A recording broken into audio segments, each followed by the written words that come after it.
vois yow xoolee ma kee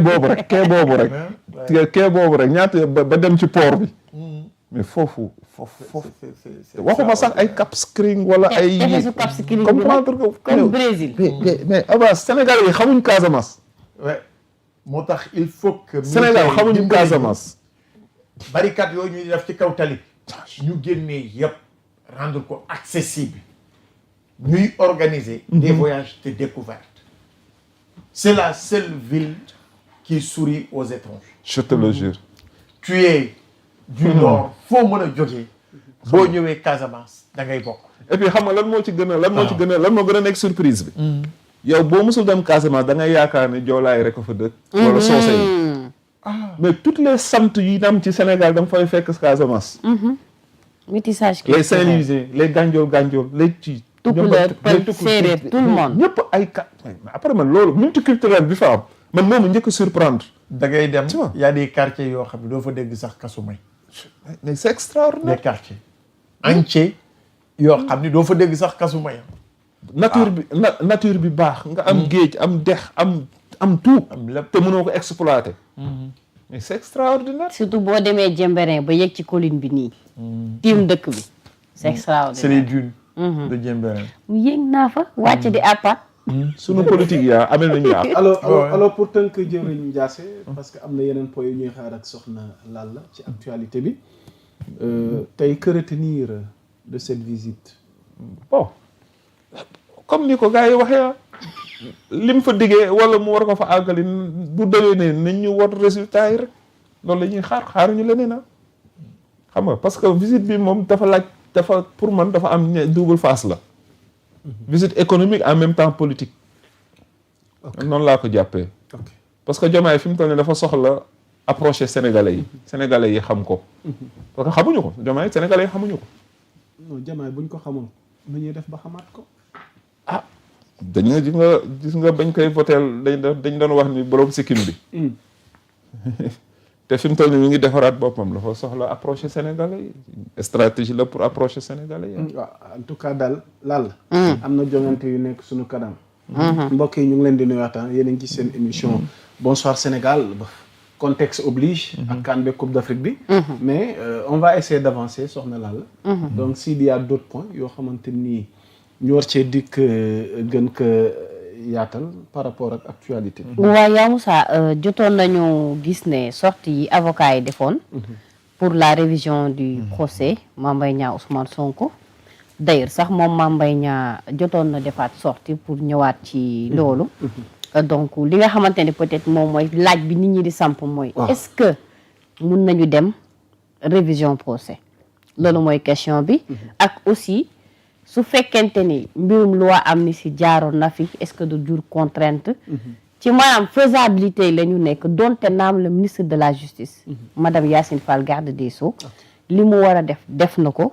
pour que ñu mën a enrôler dossier bi ñu dem ci révision du procès. exactement alors Abdoulaye Mbow. bon révision du procès xam nañu procédure bi. élément nouveau. constaté par la commission au niveau du ministère de la justice mooy l'existence du rapport. léegi nag rapport le problème mooy damay gis ba fait man je considère ça comme étant un amalgame mun na ma juum mais lépp solo mooy lan moo taxoon ñu yóbbu Ousmane Sonko en diffamation. C'était l'existence au nom d'un rapport. jamono ji kon ne rapport am na bu rapport amee rek y a un élément nouveau.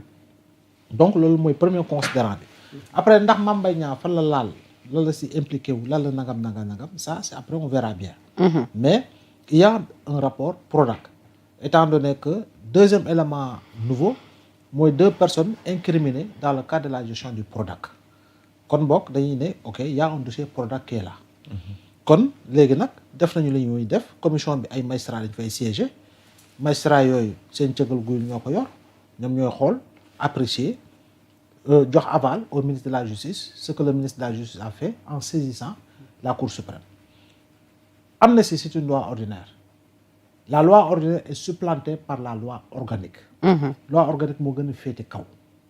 comme loi organique moo gën a féete kaw l'article 92.4 de la loi organique bu soxal Cour suprême li mu wax jàpp naa ni leer na nañ te loolu buñ ci jëmee léegi nag Cour suprême mooy apprécier merci beaucoup Cour suprême mooy apprécier Cour suprême bu apprécier yaa ngi dégg léegi nag après on verra bien ndax moom dina nangu demaat sa révision de procès te bu ñu demee sa révision de procès ce sera exceptionnel parce que Sénégal maa ngi seet ba léegi mun na maa juum maa ngi wër daal pour xool ndax mës na am révision de procès mais que je sache li soxal révision de procès yi le cas Mamadou Dia on a demandé il y en a pas eu Valdiodio Ndiaye à titre posthume on a demandé il n'y en a pas eu révision procès Omar Blondin on a demandé ça n'a pas eu lieu bi gën a récente si demande de révision de procès mooy Karim Wade il n'y a pas eu de révision de procès kon dañuy jàpp ni fii nag Cour suprême dina mën a wane ne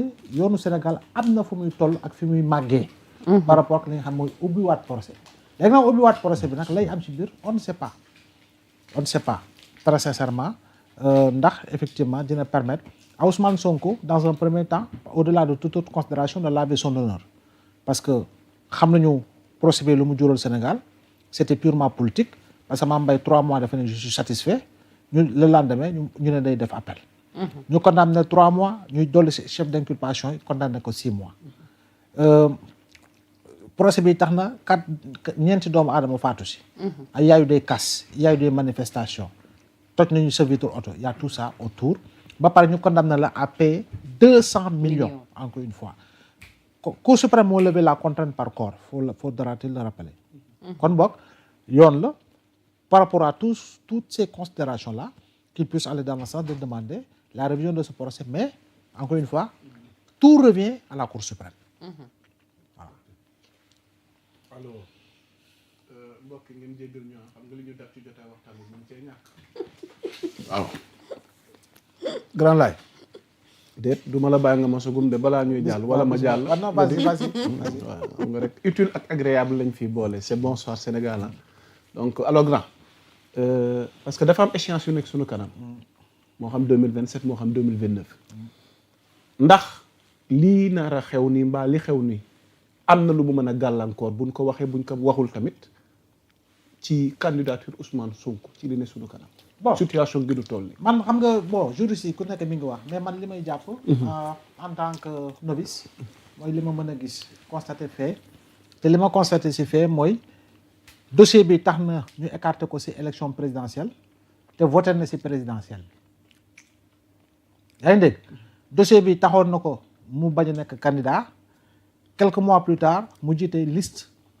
yaa ngi dégg ne tête de liste nationale ñu fal ko mu doon député léegi nag rabat d'arrêt bi encore une fois ce n'est pas un rabat d'arrêt pour entrer dans le fond du dossier c'est pour véritablement faire un bilan sur les erreurs procédurales si rabat d'arrêt bi. et pour rappel Grand Laye ñu bëri peut-être lii nekk équation si Ousmane Sonko jiite tête de liste voté en 2024 mooy dañoo fàtte ni le juge Sabassi Faye dafa joxoon Ousmane Sonko dëkk demandé woon à ce que ñu réintégré waat ko ci liste électorale yi ñu bañoon ko à l'époque bi Ayib Daffé di jaabante DG parce que jour boobu fa la ma fekk loolu nit ñi dañ koy fàtte moo tax ma koy brossaale. Et puis le juge Racine Thion aussi ñëwaatoon na ci en appel donc loolu yëpp bu ñu ko dëxëñee dañuy jàpp ni am na ku saisiroon sax conseil constitutionnel pour demander à ce que sa candidature ne soit pas acceptée je pense que conseil constitutionnel bi waxoon leeroon na la personne bi ko saisiroon n'était pas habilité pour le à faire faire une telle requête donc en gros man damay jàpp ni li ko bokkaloo ci élection 2024 yi moo ko war a mën a bokkaloo ci élection 2027 ak 2029 donc loolu lay jàpp ba keroog ñu may firndeel leneen jëm ci li nga xam ne moo soxal ce fameux rabat d'arrêt si rabat d'arrêt il y aura parce que entre-temps la Cour suprême également peut décider de la révision du procès kon boog bu ko décider rabat d'arrêt boobu on n'en parlera plus ce sera nul et non avenu étant donné que dañuy dem renvoyer ko dans une juridiction compétente pour ñu ubbiwaat procès boobu mu soxal ko moom ak Mame Mbaye Niang par rapport justement à l'existence ou non d'un rapport sur le Prodac. ok on va essayer d'avancer avec Abba Sow feuilleton bi daf mel ni am na ay épisodes yu yees yu ci tàmbaliwaat fan lañ jëm ak situation wii ñuy commencé dundaat ci diggante Mame Mbaye Niang ak Ousmane Sonko jëm ci seen procès ak li ne sunu kanam ci seen ëllëgu politique surtout ci kaw Ousmane Sonko mi nga xamante ne jàpp na ni àtte nañ ko ci lu dul dëgg te sàkku na mu ràgg deram ci li nga xamante ni mi ngi koy dund jamono ji ba ay avocat am def nañ ci sorti dégg nga li ñu wax mais tey en tant que analyste politique observateur situation wi ñuy dund di fan la ñu mën a jëmee fu wan nañ di mujjee ki gëtëm. grand Abdoulaye de xëdd na kaaba gi parce que moom tracé na affaire bi waaye man yaa Moussa dama jàpp ni procès bu amee Ousmane Sonko veut laver son honneur. C'est plutôt une question de dignité et d'honneur qui n'a rien à voir ak éligibilité wu Ousmane Sonko waaw wala déet wax bi dafa frankulaayu ci Ousmane Sonko dina bokk ci ab élection